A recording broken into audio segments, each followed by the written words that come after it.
In my home? Why are you wearing masks in my house? Poser question, on m'a posé question parce que son façon pour tout.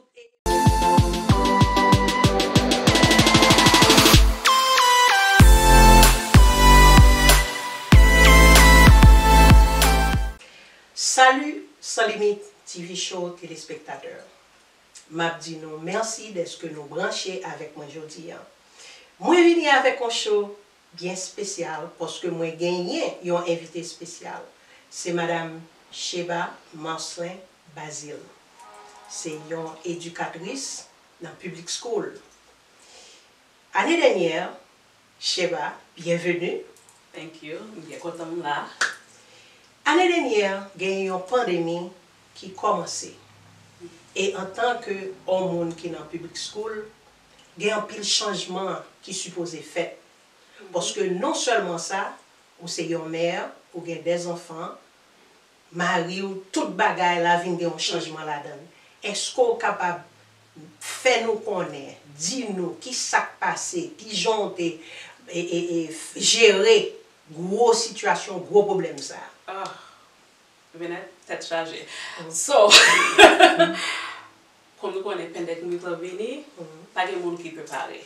Ok, so le corps n'est pas préparé, la famille n'est pas préparée, pas de quelqu'un qui est préparé. So, en toute situation critique, c'est une situation qui vient faire ou vient mettre préparé. So, as we get into the pandemic, the schools had to hurry up, rush, and put things in place. And in putting things in place, we did a great job. Et puis, m'a gardé Timoun yo when les arrivé for virtual school. Ça yo te mette en place from yo professeur support professeur yo essayer battre Timoun yo support moi ouais que même comme administrateur m'ba Timoun yo et puis like Timoun côté travail yo but pour ka ba l'autre éducateur tout it was a lot but c'est ça pour nous comprendre que mon yo ka travailler dans l'école yo comme on dit, yo c'est maman, yo c'est papa, yo travail, yo get Timoun à caille yo tout. So, ou va penser yo l'autre Timoun et pour get Timoun à caille ou qui besoin essayer enseignement. Et puis sous que l'autre Timoun petit, I'm telling you, it's not easy at all. So the balancing act is very difficult.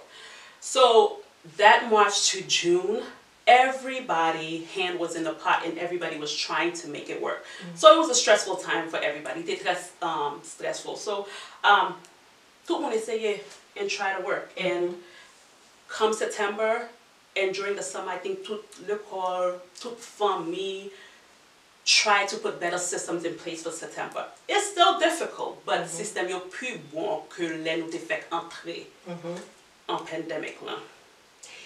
Sa question que moi-même qui vient dans tête moi. Éducation, faut que Timoun yo a interact avec l'autre Timoun.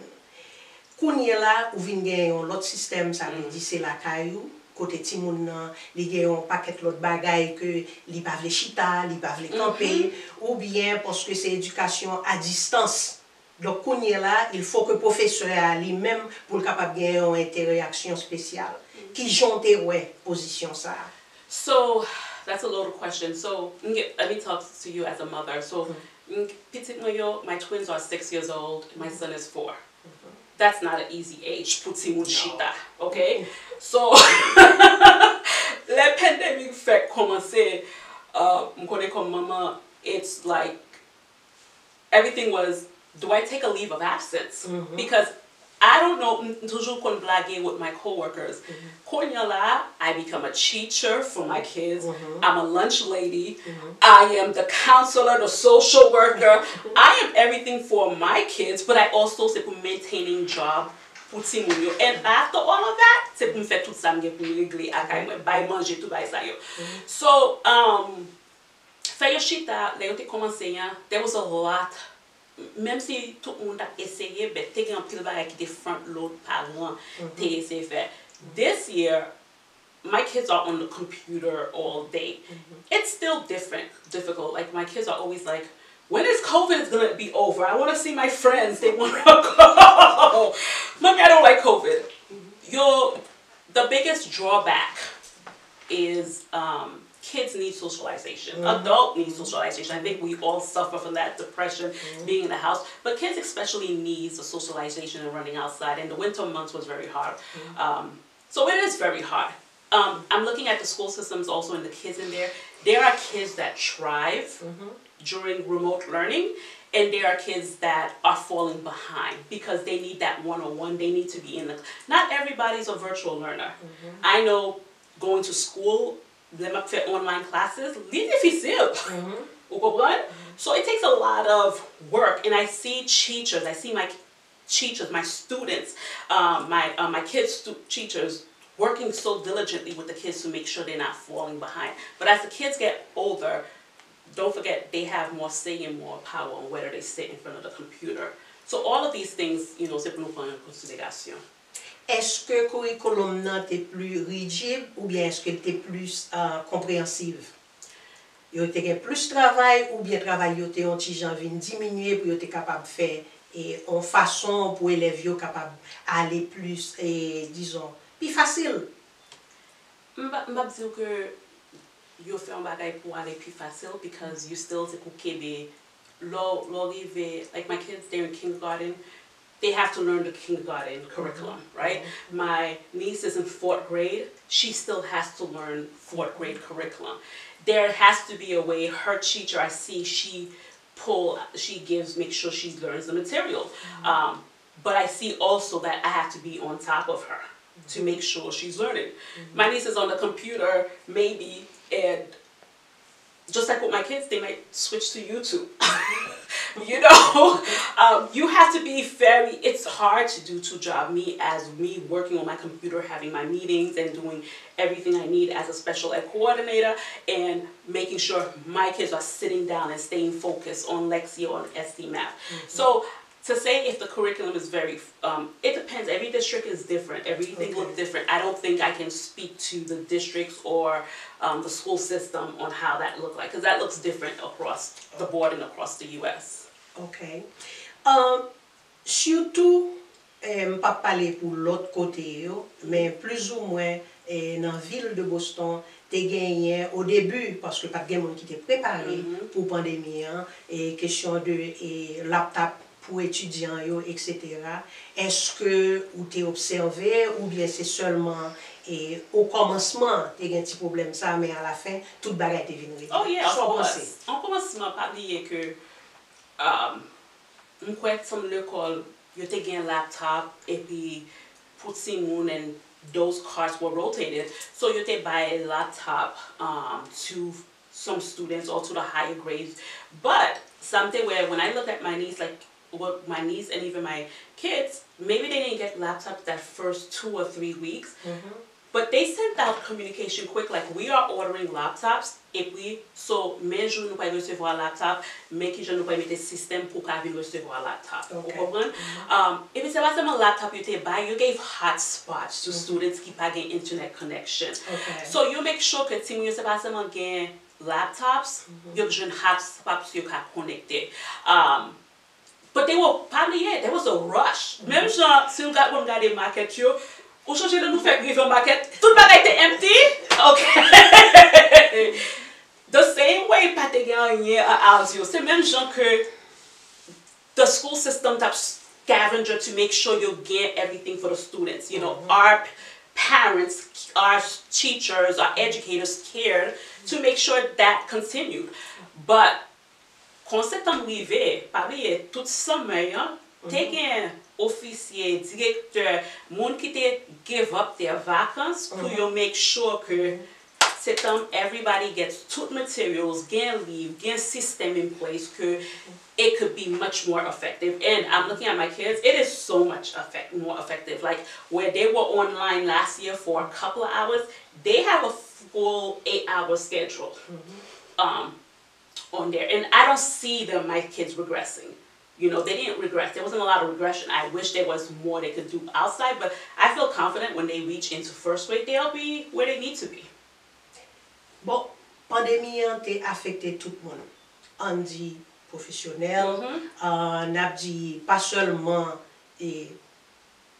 l'école, système, nous parler de transportation, nous parler de hospitalité, nous parler de entertainment, tout bagay ça yo, parce que tout le monde est à genoux.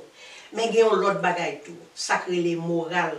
Parce qu'en réalité, ou venez que ou pas capable sortir les lits du jour pour aller faire ça, pour aller dans le marché. Et l'on fait ça regarder ouais, pas gain de l'eau ou bien pas gagner une série de petits bagages, surtout petit moun yo besoin popcorn, yo besoin céréales pour yo capable manger. Est-ce que tu venu ensemble avec Marie ou nous mettons un système en place pour nous voir qui côté qui gagne une série de manque de ça que nous avons besoin.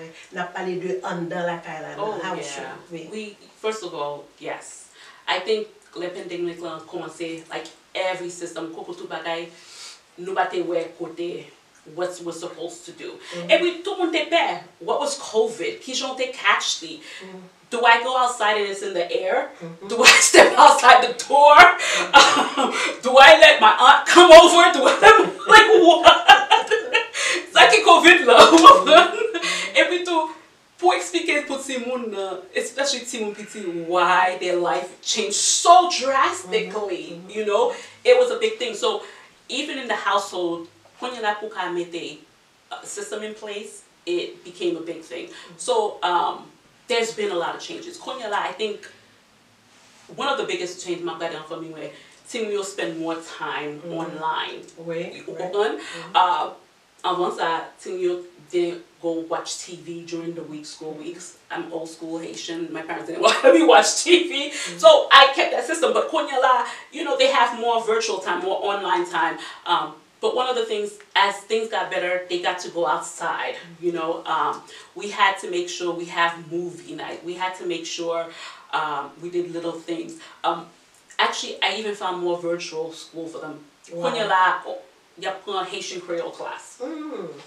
They do karate class online. And just because we get what they, you know, then my daughter does ballet class. We try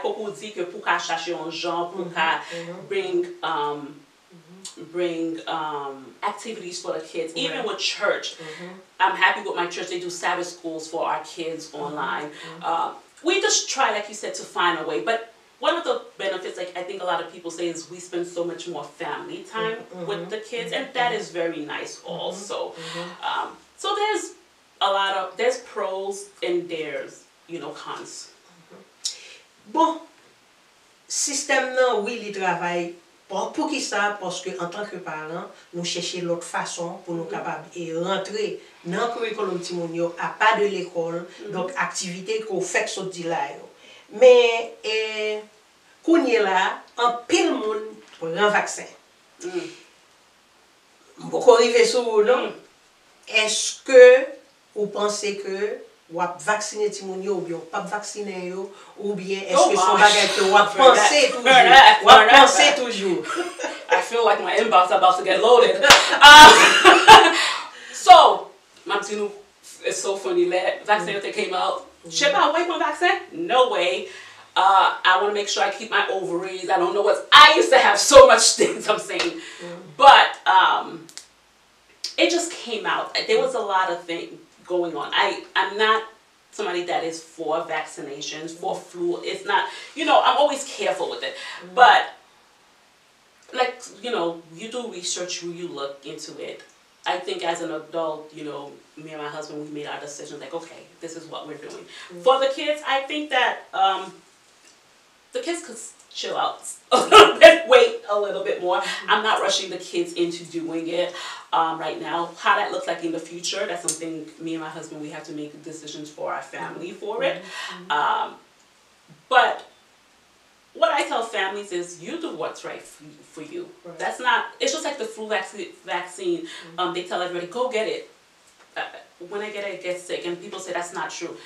You have to see what's right for you and your family. Eventually, if they make it required, you'll get it then. By then, enough people would have taken it. I wanted to make sure it was safe. Any drawback, any symptoms came, whatever it was. I just wanted to make sure that it wasn't just something off the mark, off the scientist's table. It came in the boom, back on it if something else, what negative effects happen. So, if it's good for you, it's good. If you feel like you know, you have other health risks and it will protect you, go for it. If you want to wait it out, wait it out. Moi-même, personnellement, moi, je prends vaccin. Donc, c'est seul, et par exemple, si douleur, dans le côté que je prends vaccin. Et puis après ça, un jour, je me levé, je me sens que je trop d'énergie parce que ça. Mais ce n'est pas que je dis tout le monde est obligé de prendre vaccin ou bien il n'y a pas de prendre. Mais là que je regarde, moi, je vois que timidement, on série d'activités commencer à reprendre. Pour qui ça? Parce que les matins, les m'a conduit pour le travail, moi, ouais, 2-3 autobus avec school bus, ça nous relève, avec un pile petit monde là-dedans. Ça veut dire que timidement, un pile élève commencer à retourner dans la classe. Donc, question que je poser, c'est si par exemple, ou vient gagner 2-3 petits monde qui prend vaccin ou bien qui pas prend vaccin, là que par exemple que nous retournons dans la classe, qui j'en peut penser que ça capable dire pour même. So first of all, I want to go back and say I don't think the vaccine has something to do with the kids going back to school. Kids are going back to school whether they have vaccinated or not. Work offices are opening up whether there's vaccination or not. I think that just as it's more comfortable because more people are getting vaccinated, and from what I understand, you know, people are also now wearing a mask has become a way of life also. So people are becoming more comfortable in this new reality. So in being more comfortable in this new reality, you have to move on and figure out how to live. So school is functioning. The kids have to go to school. You're wearing their mask. Does that mean they are getting vaccinated? I don't know. I don't know if that information will be made public to the schools or if it will be made public to the family. All I know is as school system, just like you go into the doctor, they take your little temperature. That's probably, we're putting protocols to make sure that kids are safe and there's no, you know, you're not sick, you don't have any fevers. I think that's the only thing we can talk most about. And I guess maybe that's only, I don't know if that answers the question you have, or if... Moi, pas de problème du tout avec question. La seule chose que je voulais attirer un petit peu attention et pour me capable dire oui dans ça qu'on se dit, parce que moi j'ai près d'un mois depuis que je retourné dans faire exercice normal, donc m'aller dans un club côté qu'on a fait exercice parce que mal nager et puis qu'on a prend température moi chaque fois venir. Ma chère, à mon grand étonnement, semaine ça, yo pas prendre température moi. M'pas connais si c'est d'accord moun yo vinn d'accord puisque li vinn là plusieurs fois ou bien parce que yo te prend note que me te prend vaccin qui fait que yo agi comme ça avec moi ce jour-là. Même quoi que nous arriver dans moment qu'on est là côté en réalité moun yo commencer vinn accepter là. Alors question que me pour encore, est-ce que ti moun yo dans calan yo mette masque ou bien tout le monde était sans masque? Wait, in the local? La caille. In my home? Why are they wearing masks in my house? m'a posé question parce que son façon pour toute protection parce que pas oublier que mentalement nous style penser que pandémie l'idée li en dans caille parce qu'au début c'est ça que yo te voulait faire nous comprendre. Avant qu'on rentre la caillou pour passer en toile sous lit pour spray etc. Ou probablement un frigidaire parce que là fait quelques jours pendant qu'on te râler manche frigidaire. Ou moins manche machine etc. C'est ça que yo t'a distribué. Au début, tout le monde battait, like we said in the beginning, nous battait fin comprendre COVID, nous battait fin comprendre how it's transmitted. There was so much misinformation out there. And with all that information, it brings fear. Depuis nous pas comprendre ba nous vinn peur. En tant que même quoi, I mean, let me speak for my household and a couple of people I know. Pas te gen moun ki te mette masque en tant que why? Right? This is the people in my house, the same germs that's going around. We all have it. So now, let us see. Even if we come in contact with another family, like our family, yes, we do have a mask because I don't know what's going on in your household and you don't know what's going on in my household unless we get really comfortable and we're always interacting. But again, that's how it was always constantly transmitted, which is why they say stay in your own household. So no, we don't wear masks in my house. Bon, pour capable de nous un petit blague parce que maman, les que le voit dans la télévision, tout le monde avait masque dans figure et puis avec bonnet, etc. Ma chère mademoiselle demande pour capable de faire masse pour lui avec chapeau pour capable mettre dans tête lui. Malgré que les pas de nécessité, les pas sorti, nous pas dans quel côté. Bon, pour moi même dans tête, pas une question de lifestyle que les vignes pour moun kounye là avec masse dans figure pour capable matcher ensemble avec robe que yo gen sur yo, etc. etc. Ma chère Sheba, merci en pile pour visite qu'on fait aujourd'hui et puis pour chitara les menevini sous question de l'école, timoun, famille, tout ça qui gagne de Covid l'année dernière. Année ça, nous plus bon. Yes, we're in a better place. Côté nous, y a plus bon. Et puis, hopefully, l'autre année, la même primeur. Ok. Qui sort gagné? Un dernier mot pour téléspectateurs sans limite TV show. Well, ça m'a dit que comprendre que pour parents qui regardent pour tout le monde, the education, même si on a struggled, the education system, we're trying to figure it out. Gain a lot of, nous parlons maintenant de ça, mais tout le monde humain n'a toujours essayé de faire ça qui est bon pour ces gens. Moun yo ki in the education system no too, yo se parents also. And me as an educator, I'm toujours keeping en tête moi, if I don't want this for my kid, I don't want it for somebody else's kid. Every con on Haitian immigrant, I'm toujours keep that foremost in my mind when I deal with our population. So toujours penser, ça qui est important tout, pas qui peut bouche nous fermer parce que demander question, advocate. Ne pas penser que ça a besoin qu'on ait trois petits ou bien pas besoin d'emmener des gens. They're your kids. That's your kids. Knock on the door and say, how is my kids being kept safe?